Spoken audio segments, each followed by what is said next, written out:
Crônicas do Amanhecer. Por Feijão. Centro Espírita Allan Kardec de Balneário Gaivota, 11 de junho de 2021. Cientistas brasileiros descobrem nova variante do coronavírus. Parte 1. Cientistas brasileiros identificaram uma possível nova variante do coronavírus, após realizarem estudo com o sequenciamento genético do SARS-CoV-2. A nova cepa possui mutação I484K na proteína S, associada ao escape imunológico e, portanto, pode ter implicações para planejamento de novas estratégias para o controle da Covid-19. Segundo o estudo, que ainda precisa revisado por pares, as amostras coletadas foram de pessoas com resultados positivos para Covid-19 entre 1 de dezembro de 2020 e 15 de fevereiro. As pessoas tinham faixa etária que variam entre 11 e 90 anos de idade, sendo 92 homens e 93 mulheres.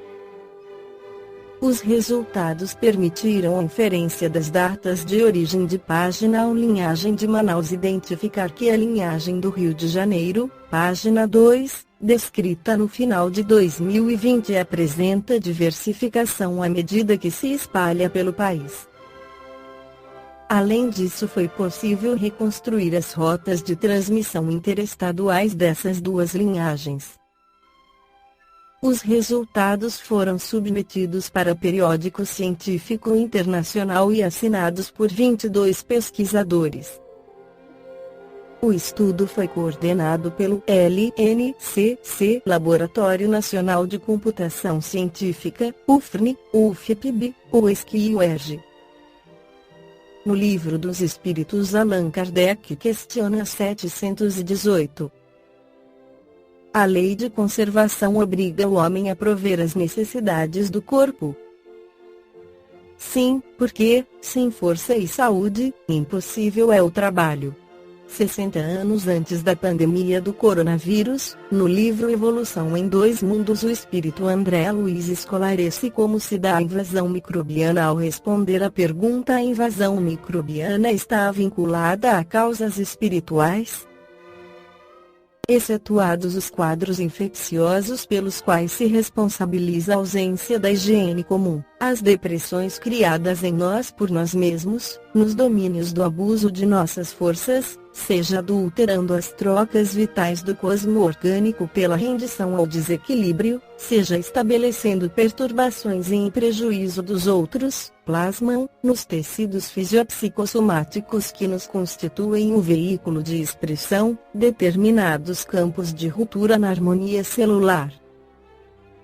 Verificada a disfunção, toda zona atingida pelo desajustamento se torna passível de invasão microbiana, qual praça desguarnecida, porque as sentinelas naturais não dispõem de bases necessárias à ação regeneradora que lhes compete, permanecendo muitas vezes, em devedor do ponto lesado, buscando delimitar-lhe a presença ou jugular-lhe a expansão. Desarticulado, pois, o trabalho sinérgico das células nesse ou naquele tecido, aí se interpõem as unidades mórbidas, quais as do câncer, que, nesta doença, imprimem acelerado ritmo de crescimento a certos agrupamentos celulares, entre as células sãs do órgão em que se instalem, causando tumorações invasoras e metastáticas, compreendendo-se, porém, que a mutação, no início, obedeceu a determinada distonia originária da mente, cujas vibrações sobre as células desorganizadas tiveram o efeito das projeções de raios 10 ou de radiações ultravioleta, em aplicações impróprias. Emerge, então, a moléstia por estado secundário em largos processos de desgaste ou devastação, pela desarmonia que compele a usina orgânica a esgotar-se, debalde, na tarefa ingente da própria reabilitação no plano carnal, quando o enfermo, sem atitude de renovação moral, sem humildade e paciência, espírito de serviço e devotamento ao bem, não consegue assimilar as correntes benéficas do amor divino que circulam. incessantes, em torno de todas as criaturas, por intermédio de agentes distintos inumeráveis, a todas estimulando, para o máximo aproveitamento da existência na Terra. Quando o doente, porém, adota comportamento favorável a si mesmo, pela simpatia que instila no próximo, as forças físicas encontram sólido apoio nas radiações de solidariedade e reconhecimento que absorve de quantos lhe recolhem o auxílio direto ou indireto, conseguindo circunscrever a disfunção aos neoplasmas benignos, que ainda respondem à influência organizadora dos tecidos adjacentes.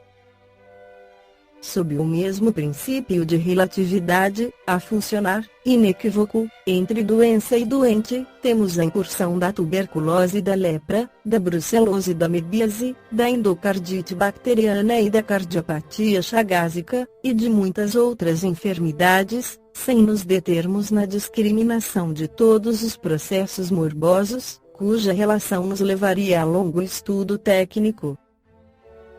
É que, geralmente, quase todos eles surgem como fenômenos secundários sobre as zonas de predisposição enfermiça que formamos em nosso próprio corpo, pelo desequilíbrio de nossas forças mentais a gerarem rupturas ou soluções de continuidade nos pontos de interação entre o corpo espiritual e o veículo físico, pelas quais se insinua o assalto microbiano a que sejamos mais particularmente inclinados pela natureza de nossas contas kármicas.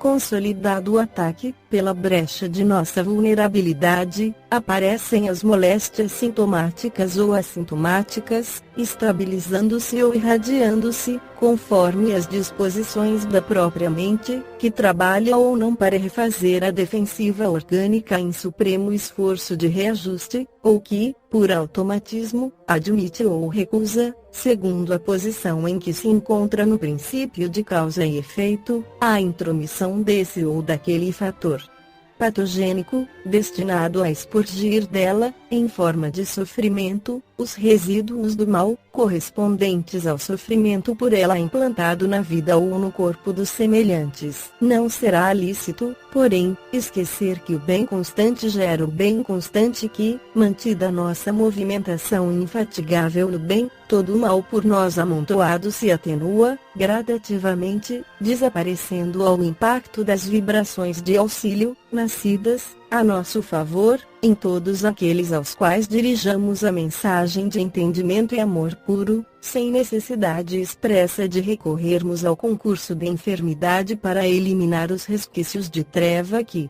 eventualmente, se nos incorporem, ainda, ao fundo mental. Amparo aos outros cria amparo a nós próprios, motivo por que os princípios de Jesus, desterrando de nós animalidade e orgulho, vaidade e cobiça, crueldade e avareza, e exortando-nos à simplicidade e à humildade, à fraternidade sem limites e ao perdão incondicional, estabelecem, quando observados, a imunologia perfeita em nossa vida interior, fortalecendo-nos o poder da mente na autodefensiva contra todos os elementos destruidores e degradantes que nos cercam e articulando-nos as possibilidades imprescindíveis à evolução para Deus. Balneário Gaivota, 11 de junho de 2021. Por Feijão. Centro Espírita Allan Kardec de Balneário Gaivota.